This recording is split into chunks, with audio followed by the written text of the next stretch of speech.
Capítulo 4. Aunque llevaba su propia carga de miserias y horrores en el corazón, Raskolnikov había defendido valientemente y con destreza la causa de Sonia ante Lujin.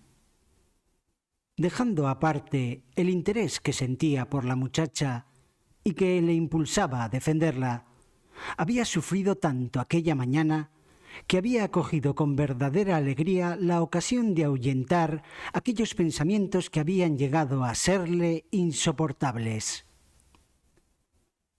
Por otra parte, la idea de su inmediata entrevista con Sonia le preocupaba y le colmaba de una ansiedad creciente. Tenía que confesarle que había matado a Lisbeth. Presintiendo la tortura que esta declaración supondría para él, trataba de apartarla de su pensamiento. Cuando se había dicho, al salir de casa de Catalina Ivanovna, «Vamos a ver qué dice ahora Sonia Simonova», se hallaba todavía bajo los efectos del ardoroso y retador entusiasmo que le había producido su victoria sobre Lujin. Pero, cosa singular, cuando llegó al departamento de Kapernaumov, esta entereza de ánimo le abandonó de súbito y se sintió débil y atemorizado. Vacilando, se detuvo ante la puerta y se preguntó: ¿es necesario que revele que maté a Lisbeth? Lo extraño era que, al mismo tiempo que se hacía esta pregunta, estaba convencido de que le era imposible no sólo eludir semejante confesión, sino retrasarla un solo instante más. No podía explicarse la razón de ello, pero sentía que era así, y sufría horriblemente al darse cuenta de que no tenía fuerzas para luchar contra esta necesidad. Para evitar que su tormento se prolongara, se apresuró a abrir la puerta, pero no franqueó el umbral sin antes observar a Sonia. Ella estaba sentada ante su mesita, con los codos apoyados en ella y la cara en las manos. Cuando vio a Raskolnikov, se levantó en el acto y fue hacia él como si lo estuviese esperando. «¿Qué habría sido de mí sin usted?», le dijo con vehemencia, al encontrarse con él en medio de la habitación. Al parecer, solo pensaba en el servicio que le había prestado y ansiaba agradecérselo. Luego adoptó una actitud de espera. Raskolnikov se acercó a la mesa y se sentó en la silla que ella acababa de dejar. Sonia permaneció en pie a 2 pasos de él, exactamente como el día anterior. «Bueno, Sonia», dijo Raskolnikov, y notó de pronto que la voz le temblaba. «Ya se habrá dado usted cuenta de que la acusación se basaba en su situación y en los hábitos ligados a ella». El rostro de Sonia tuvo una expresión de sufrimiento. «Le ruego que no me hable como ayer. No, se lo suplico, ya he sufrido bastante por hoy». Y se apresuró a sonreír, por temor a que este reproche hubiera herido a Raskolnikov. «He salido corriendo como una loca. ¿Qué ha pasado después? He estado a punto de volver, pero luego he pensado que usted vendría y...» Raskolnikov le explicó que Amalia Ivanovna había despedido a su familia y que Catalina Ivanovna se había marchado en busca de justicia, no sabía dónde. «¡Dios mío!», exclamó Sonia. «Vamos, vamos enseguida». Y cogió apresuradamente el pañuelo de la cabeza. «Siempre lo mismo», exclamó Raskolnikov indignado. «¿No piensa usted más que en ellos? Quédese un momento conmigo». Sí, pero Catalina Ivanova no la olvidará, puede estar segura, dijo Raskolnikov. Como ha salido, vendrá aquí. Y si no la encuentra, se arrepentirá usted de haberse marchado. Sonia se sentó, presa de una perplejidad llena de inquietud. Raskolnikov guardó silencio con la mirada fija en el suelo. Parecía reflexionar. Tal vez Lujin no tenía hoy intención de hacerla detener, porque no le interesaba. Pero si la hubiese tenido, y ni Lebeziatnikov ni yo hubiéramos estado allí, usted estaría ahora en la cárcel, ¿no es así? Sí, respondió Sonia, con voz débil y sin poder prestar demasiada atención a lo que Raskolnikov le decía. Tal era la ansiedad que la dominaba. Pues bien, habría sido muy fácil que yo no estuviera allí. Y en cuanto a Lebeziatnikov, ha sido una casualidad que fuese. Sonia no contestó. Y si la hubieran metido en la cárcel, ¿qué habría pasado? ¿Se acuerda de lo que le dije ayer? Ella seguía guardando silencio. Él esperó unos segundos. Después siguió diciendo, con una risa un tanto forzada. Creía que me iba usted a repetir que no le hablara de estas cosas. ¿Qué? Preguntó tras una breve pausa. ¿Insiste usted en no abrir la boca? Sin embargo, necesitamos un tema de conversación. Por ejemplo, me gustaría saber cómo resolvería cierta cuestión, como diría Lebeziatnikov, añadió notando que empezaba a perder la sangre fría. No estoy hablando en broma. Estoy hablando en serio.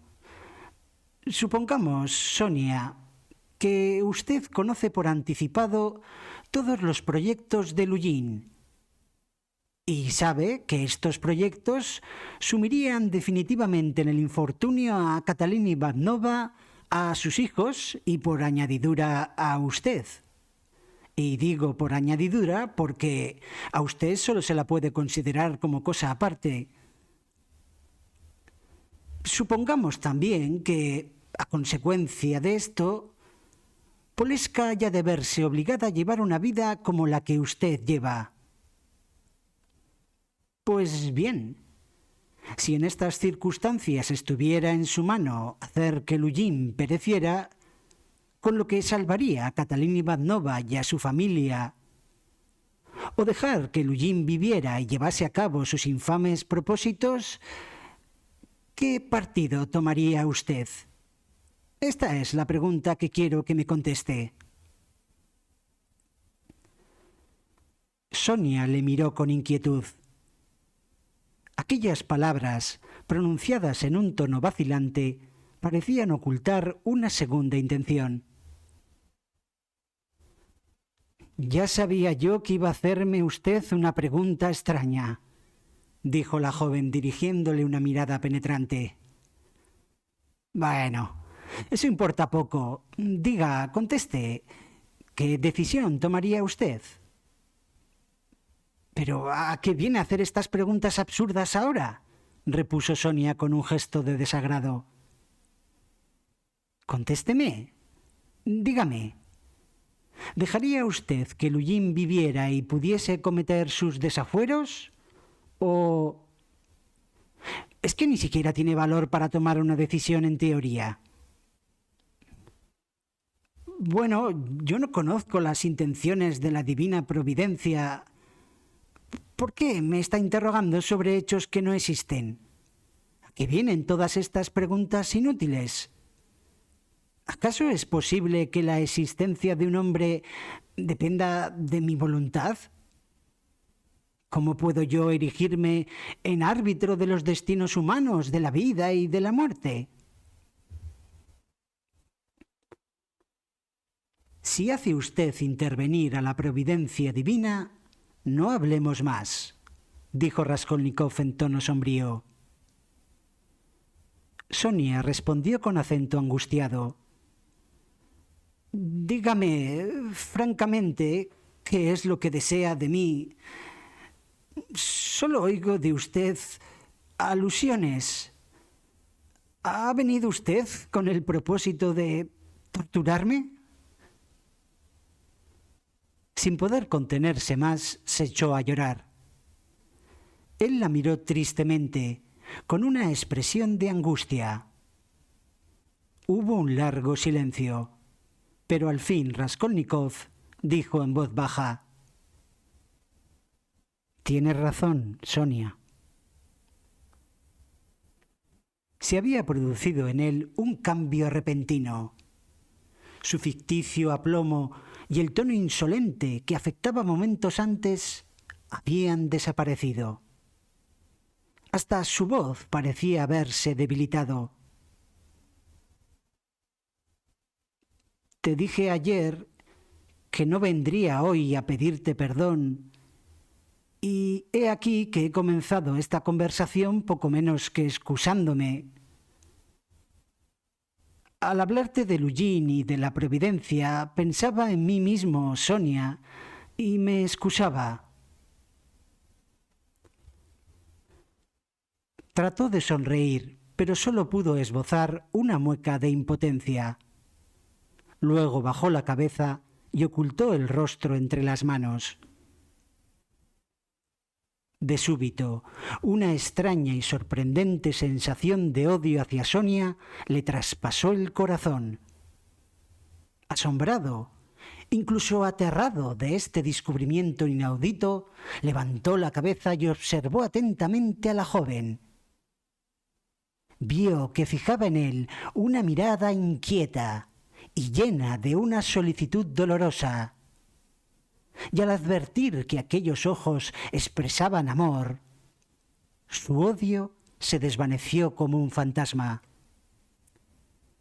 Se había equivocado acerca de la naturaleza del sentimiento que experimentaba. Lo que sentía era simplemente que el momento fatal había llegado. Bajó de nuevo la cabeza y otra vez ocultó el rostro entre las manos. De pronto palideció. Se levantó, miró a Sonia y sin pronunciar palabra fue maquinalmente a sentarse en el lecho. Su impresión en aquel momento era exactamente la misma que había experimentado el día en que, de pie a espaldas de la vieja, había sacado el hacha del nudo corredizo, mientras se decía que no había que perder ni un segundo. ¿Qué le pasa? ¿Qué le ocurre?, preguntó Sonia llena de turbación. Raskolnikov no pudo pronunciar ni una sola palabra. Había pensado dar la explicación en circunstancias completamente distintas y no comprendía lo que estaba ocurriendo en su interior. Sonia se acercó paso a paso, se sentó a su lado en el lecho y sin apartar de él los ojos, esperó. Su corazón latía con violencia. La situación se hacía insoportable por momentos. Él volvió hacia la joven su rostro, cubierto de una palidez mortal. Sus contraídos labios eran incapaces de pronunciar una sola palabra. Entonces el pánico se apoderó de Sonia. «¿Qué le pasa?», volvió a preguntarle, apartándose esta vez un poco de él. «Nada, Sonia, no te asustes. Es una tontería. Sí, basta pensar en ello un instante para ver que es una tontería», murmuró como delirando. «No sé por qué he venido a atormentarte», añadió mirándola. «En verdad que no lo sé. ¿Por qué? ¿Por qué? No ceso de hacerme esta pregunta, Sonia.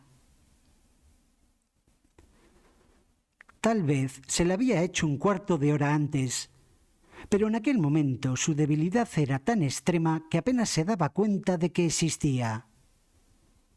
Un continuo temblor agitaba todo su cuerpo. ¿Cómo se atormenta usted?, se lamentó Sonia mirándole. No es nada, no es nada, tranquila. He aquí lo que te quería decir. Una sombra de sonrisa jugueteó unos segundos en sus labios. ¿Te acuerdas de lo que quería decirte ayer? Sonia esperó visiblemente inquieta. Cuando me fui, te dije que tal vez te decía adiós para siempre, pero que si volvía hoy te diría quién mató a Lisbeth. De pronto, todo el cuerpo de Sonia empezó a temblar. Pues bien, he venido a decírtelo. ¿Hablaba usted en serio?, balbuceó Sonia haciendo un gran esfuerzo. Pero, ¿y usted cómo lo sabe?, preguntó vivamente, como si acabara de volver en sí. Apenas podía respirar. La palidez de su rostro aumentaba por momentos. Bueno, el caso es que lo sé. Sonia permaneció callada un momento. ¿Lo han encontrado?, preguntó al fin. No la han encontrado. ¿Entonces? ¿Cómo sabe usted quién es?, preguntó la joven, tras un nuevo silencio y con voz casi imperceptible. Él se volvió hacia ella y la miró fijamente con una expresión singular. ¿Lo adivinas? Una nueva sonrisa de impotencia flotaba en sus labios. Sonia sintió que todo su cuerpo se estremecía. Pero usted me... balbuceó ella con una sonrisa infantil. ¿Por qué quiere asustarme? Para saber lo que sé, dijo Raskolnikov, cuya mirada seguía fija en la de ella, como si no tuviera fuerzas para apartarla. Es necesario que esté ligado a él. Él no tenía intención de matar a Lisbeth. La asesinó sin premeditación. Él solo quería matar a la vieja y encontrarla sola. Fue a la casa y de pronto llegó Lisbeth y la mató a ella también. Un lúgubre silencio siguió a estas palabras. Los dos jóvenes se miraban fijamente. «Así que... ¿no lo adivinas?», preguntó de pronto. Tenía la impresión de que se arrojaba desde lo alto de una torre. «No», murmuró Sonia con voz apenas audible. «Pues piensa». En el momento de pronunciar estas dos palabras, una sensación ya conocida por él le heló el corazón. Miraba a Sonia y creía estar viendo a Lisbeth. Conservaba un recuerdo imborrable de la expresión que había aparecido en el rostro de aquella pobre mujer, cuando él iba hacia ella con el hacha en alto y ella retrocedía hacia la pared, como un niño cuando se asusta y está a punto de echarse a llorar, y fija con terror la mirada en el objeto que provoca su espanto. Así estaba Sonia en aquel momento. Su mirada expresaba el mismo terror impotente. De súbito, extendió el brazo izquierdo, apoyó la mano en el pecho de Raskolnikov. Lo rechazó ligeramente. Se puso en pie con un movimiento repentino y empezó a apartarse poco a poco de él. sin dejar de mirarle. Su espanto se comunicó al joven, que miraba a Sonia con el mismo gesto despavorido, mientras en sus labios se esbozaba la misma triste sonrisa infantil. —¿Has comprendido ya? —murmuró. —¡Dios mío! —gimió horrorizada. Luego, exhausta, se dejó caer en su lecho y hundió el rostro en la almohada. Pero un momento después se levantó vivamente, se acercó a Raskolnikov, le cogió las manos, las atenazó con sus menudos y delgados dedos y fijó en él una larga y penetrante mirada. Con esta mirada, Sonia esperaba captar alguna expresión que le demostrase que estaba equivocada. Pero no cabía la menor duda. La simple suposición se convirtió en certeza. Más adelante, cuando recordaba este momento, todo le parecía extraño, irreal. ¿De dónde le había venido aquella certeza repentina de no equivocarse? Porque en modo alguno podía decir que había presentido aquella confesión. Sin embargo, apenas le hizo él la confesión, a ella le pareció haberla adivinado. «Basta, Sonia, basta. No me atormentes». Había hecho esta súplica amargamente. No era así como él había previsto confesar su crimen. La realidad era muy distinta de lo que él se había imaginado. Sonia estaba ya fuera de sí. Saltó del lecho. De pie en medio de la habitación se retorcía las manos. Luego volvió rápidamente sobre sus pasos y de nuevo se sentó al lado de Raskolnikov, tan cerca que sus cuerpos se rozaban. De pronto, se estremeció como si le hubiera asaltado un pensamiento espantoso. Lanzó un grito y, sin que ni ella misma supiera por qué, cayó de rodillas delante de Raskolnikov. —¿Qué ha hecho usted? —¿Pero qué ha hecho usted? —exclamó desesperada. De pronto se levantó y rodeó fuertemente con los brazos el cuello del joven. Raskolnikov se desprendió del abrazo y la contempló con una triste sonrisa. —No lo comprendo, Sonia. ¿Me abrazas y me besas después de lo que te acabo de confesar? No sabes lo que haces. Ella no le escuchaba. Gritaba y gritaba enloquecida. «No hay en el mundo ningún hombre tan desgraciado como tú». Y prorrumpió en sollozos.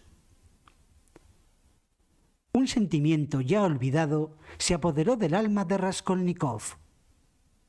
No se pudo contener. 2 lágrimas brotaron de sus ojos y quedaron pendientes de sus pestañas. —¿No me abandonarás, Sonia? —preguntó desesperado. —No, nunca, en ninguna parte. Te seguiré a donde vayas. ¡Qué desgraciada soy! ¿Por qué no te habré conocido antes? ¿Por qué no has venido antes, Dios mío? Pero ahora he venido. Ahora. ¿Y qué podemos hacer ahora? Juntos, siempre juntos, exclamó Sonia, volviendo a abrazarle. Te seguiré incluso al presidio. Raskolnikov no pudo disimular un gesto de indignación. Sus labios volvieron a sonreír, como tantas veces habían sonreído, con una expresión de odio y altivez. No tengo ningún deseo de ir a presidio, Sonia. Tras los primeros momentos de piedad dolorosa y apasionada hacia el desgraciado, la espantosa idea del asesinato reapareció en la mente de la joven. El tono en que Raskolnikov había pronunciado estas últimas palabras le recordaron de pronto que estaba frente a un asesino.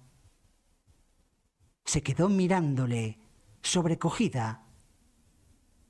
No sabía aún cómo ni por qué aquel joven se había convertido en un criminal.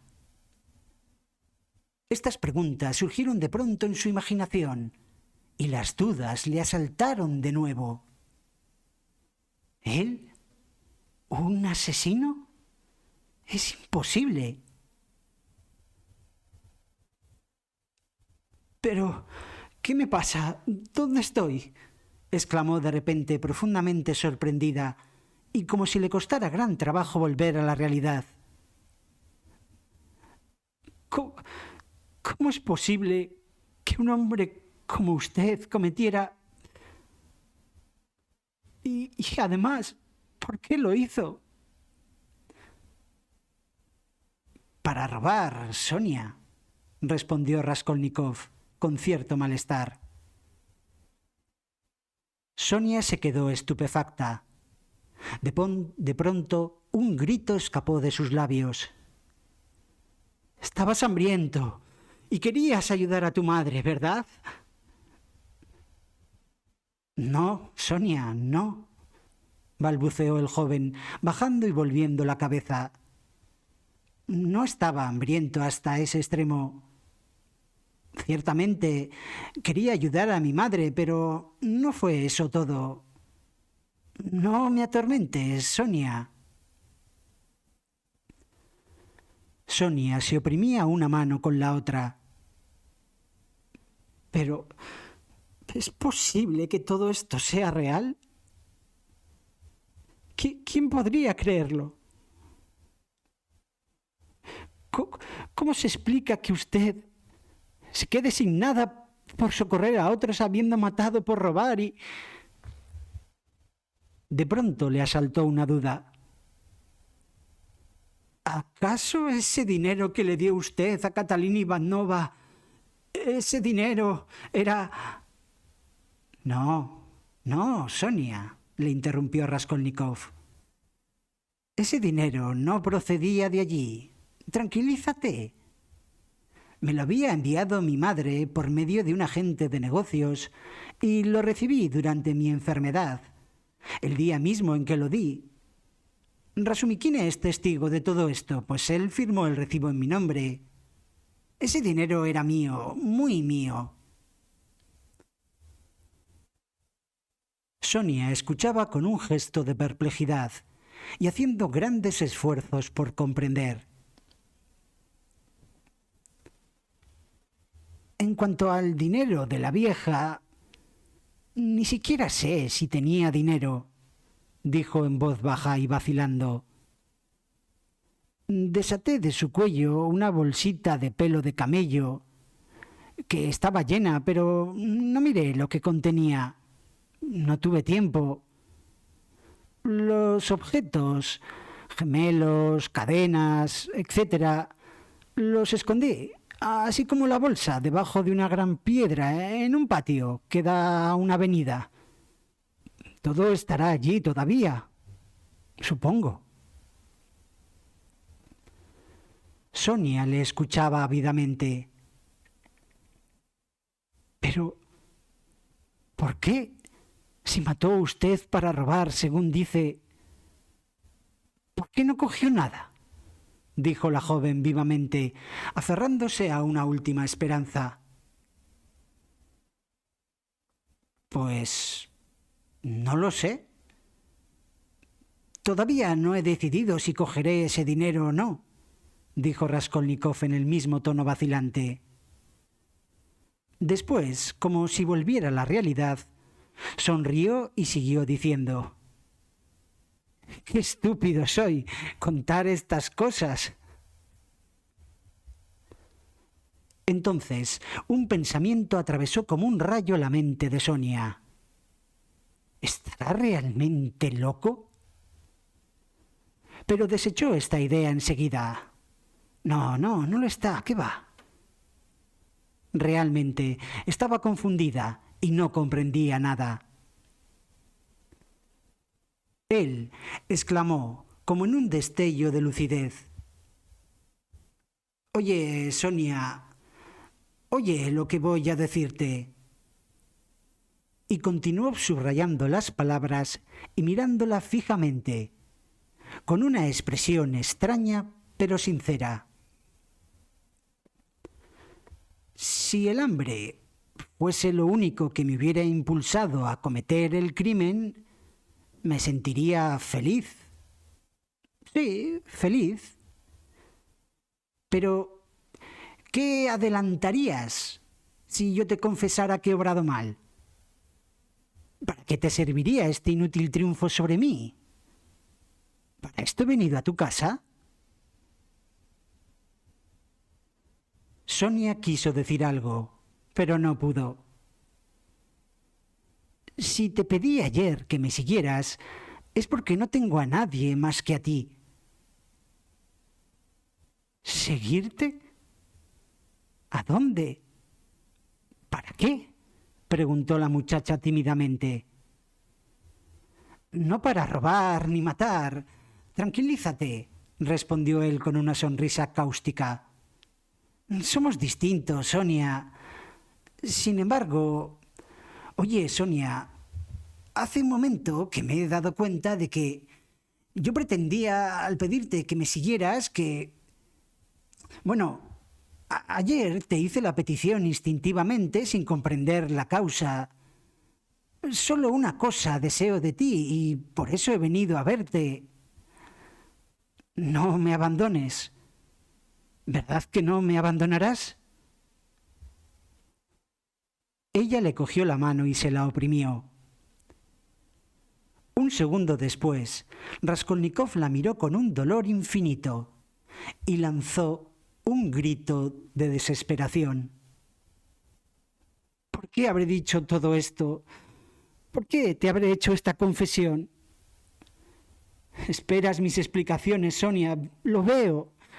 Esperas que te lo cuente todo, pero ¿qué puedo decirte? No comprenderías nada de lo que te dijera y solo conseguiría que sufrieras por mí todavía más. Lloras, vuelves a abrazarme, pero dime, ¿por qué?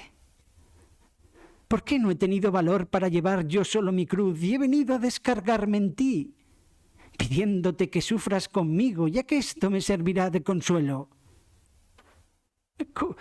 ¿Cómo puedes amar a un hombre tan cobarde? ¿Acaso no sufres tú también?, exclamó Sonia. Otra vez se apoderó del joven un sentimiento de ternura. Sonia, yo soy un hombre de mal corazón. Tenlo en cuenta. Esto explica muchas cosas. Precisamente porque soy malo, he venido en tu busca. Otros no lo habrían hecho, pero yo soy un miserable y un cobarde. En fin, no es esto lo que ahora importa. Tengo que hablarte de ciertas cosas y no sé cómo empezar, no me siento con fuerzas. Se detuvo y quedó pensativo.